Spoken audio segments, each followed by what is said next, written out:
Yeah, this is Rodi and Ben from Melodics, and we're going to walk you through how to create your own lesson using our tooling. And today we're going to focus on making a lesson for pads.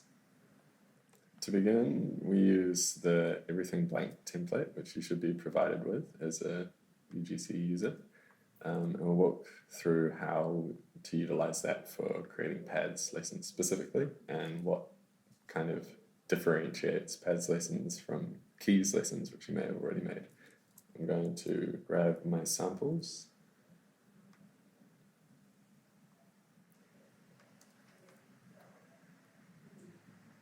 Okay, so you've got a collection of what looks like backing tracks and drum hits there. Yep. So I've already made a bunch of backing tracks, and I have all the samples I want for my lesson. So with the pads, everything is taken from the same drum rack and the sample instrument channel. So start by chucking a drum rack on the sample instrument channel, and then you'll load on all your user parts, so all the samples you want to play. Load them on from where? From C1? Yep, from C1. So C1 on up. let me chuck my click on C1. Yep. And my snare. So you don't have to necessarily follow general MIDI conventions there, but it's probably a good place to start if you're used to that layout, right? We can show you later how you can shift pads around. Okay. And so the backing tracks for this lesson, they go on the same drum rack? Yep, they'll go on the same one. Okay. So you just chuck them up the top. Give a little demo of what we're working with.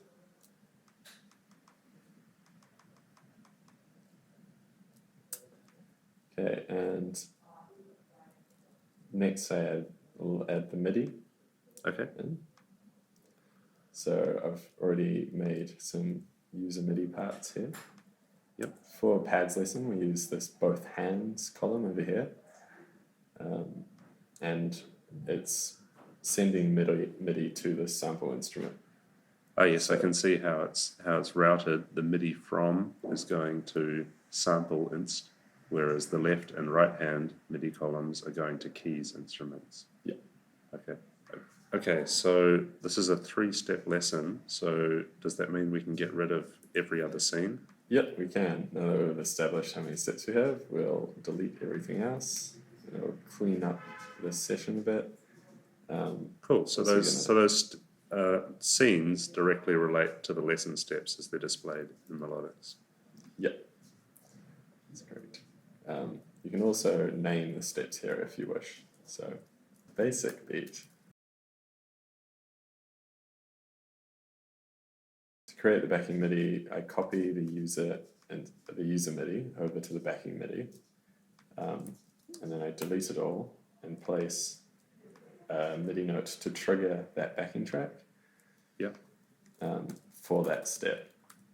And the reason that you're copying and pasting the clip is to make sure that you preserve the same length. Is that correct? Because that can lead to a pretty common error if your backing MIDI clip doesn't align with your user MIDI clip in terms of the time. Yep.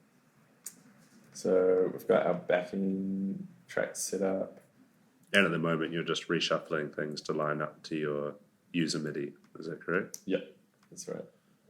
So if I hit play.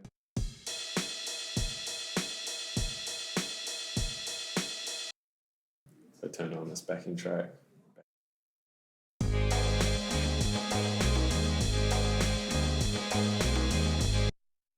Cool. I think maybe the ride and the crash are on there. Yeah, we should swap that through. Yeah.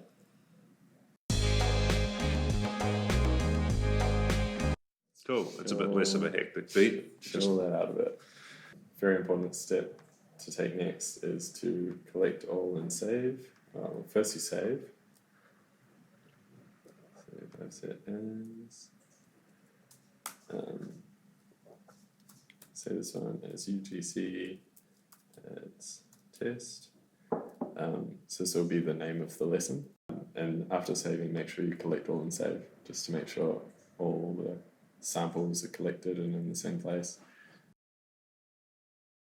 Yeah, everything needs to be in the same project folder, right? Yep.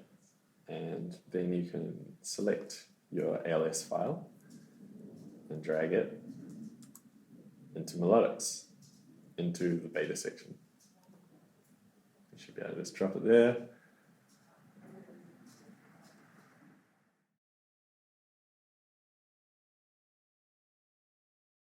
Okay, and if we've made a mistake there, it'll usually let us know. So now you can do a bit of editing to your lesson. Double click on things to remove them. You can also double click on things to rename them. We also don't need to be able to trigger the backing tracks because they'll be triggered by that backing MIDI. And then we can move the pads around to suit kind of our play style. Okay. And then also add finger allocations. So maybe you want to play the kick with 2,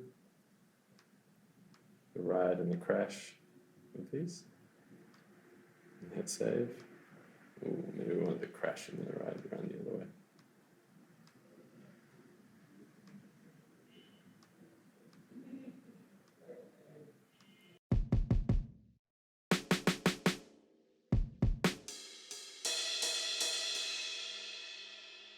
And once we've done that, we should be able to play our lesson.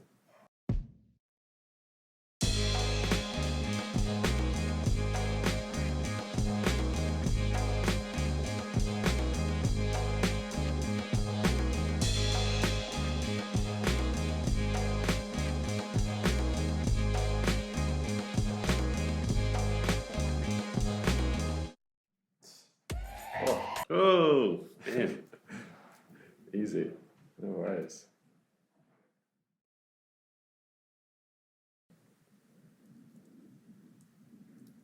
Okay, what are some of the other differences between keys and pads tooling? Again, so we're not using the left and the right hand. We sort of, as I saw there when you were allocating the positions for the for which pad is played by which finger, you use that function to allocate the hand rather than the MIDI itself. Yeah, so with pads, you don't need to separate things out into left and right hand MIDI. So what are some common errors you could come up against? The one that I can think of is that you'd have different lengths for the MIDI clips of backing MIDI and user MIDI, right? Yeah, that's a pretty common one. So I'd definitely suggest always just copying the user MIDI that you've created. So whatever beat or pattern you've created, and copy that over to the backing MIDI, and so that those two things are always the same length. Yeah, and another common mistake, one that I've certainly made a lot, is just forgetting to collect all and save. So the relative pathing makes sense. Yeah, always collect all and save. Okay, so let's have a look at our final track. Let's check out what the final step, play the track, looks like in live, and then we'll give it a crack, playing it through in Melodics. Cool. So let's look at the user MIDI first as it plays. We'll just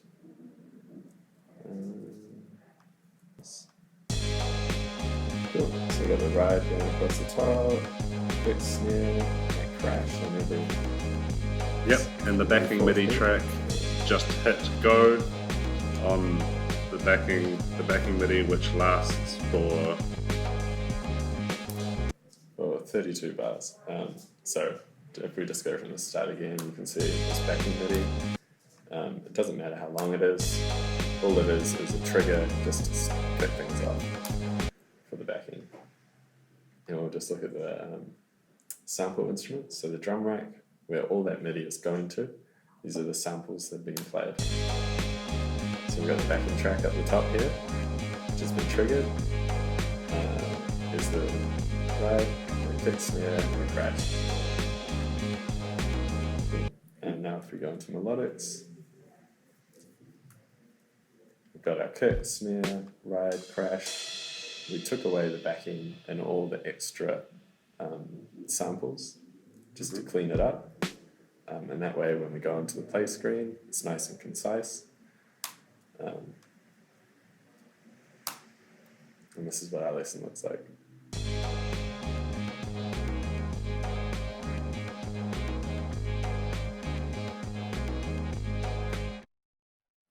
Awesome. So that's what it looks like to make a pretty simple lesson using the tooling in pads. We can do a few more of these sessions looking at other instruments and also looking at some more advanced techniques. But this should be enough to get started, and we look forward to hearing what you're able to create and post into this channel. Thank you.